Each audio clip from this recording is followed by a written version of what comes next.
Hi, folks. As we begin the third unit of our course, I want to give you a couple reminders as to where this is ultimately heading. As you see, this unit is dealing with writing for career advancement. So the two big elements that we're looking at involve the creation of your resume and of a sample cover letter. So you'll see, of course, there are discussion posts that we have relating to all of this. You'll engage in those after you've read our crucial lessons inside of this unit. And then you're going to develop the two major writing assignments for this unit. You're going to develop your actual resume and an actual cover letter. So you'll see I have clear directions on this. When you get to the resume assignment itself, you'll see in the directions here, you're going to ultimately make sure you create a resume that's yours based on your actual experience, etc. Now, there are a couple small exceptions to that. And I'll explain that in a minute. But you'll see each of the main sections of a resume is clarified here in terms of what needs to be present in your resume. For the employment section, for example, if you've never had jobs that you can list on your resume, then you can fictionalize these for the purposes of our assignments. But if you have had jobs, then you can make this your actual resume. But don't just recycle a previous resume that you have sitting on your computer. You need to make sure you really develop a resume based on what's being taught within this course and following the format that's being taught within this course, because that's ultimately what I'm going to be grading on. So these specific sections must be on the resume: objective, education, employment, relevant skills, and references. I have, of course, you may have additional sections to that as appropriate to you, to your specific situation. Some other types of specific sections that people might include might be things like awards and honors, or extracurricular activities, or community service, or other types of things that might be relevant.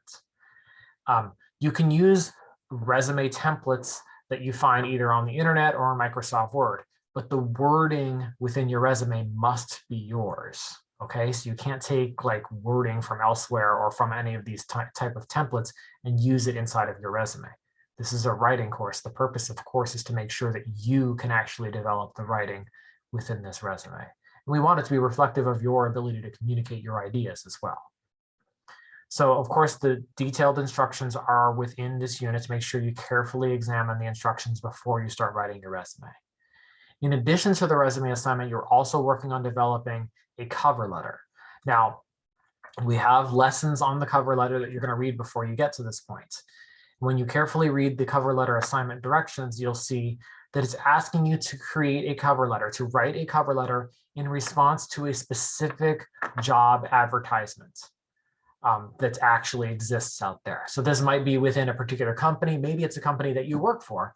Maybe it's a company you want to work for. Or it might be something you just find on one of the typical job search sites like Indeed.com or Monster.com or one of the other, or Career Builder, or any of those other kinds of job hunting sites.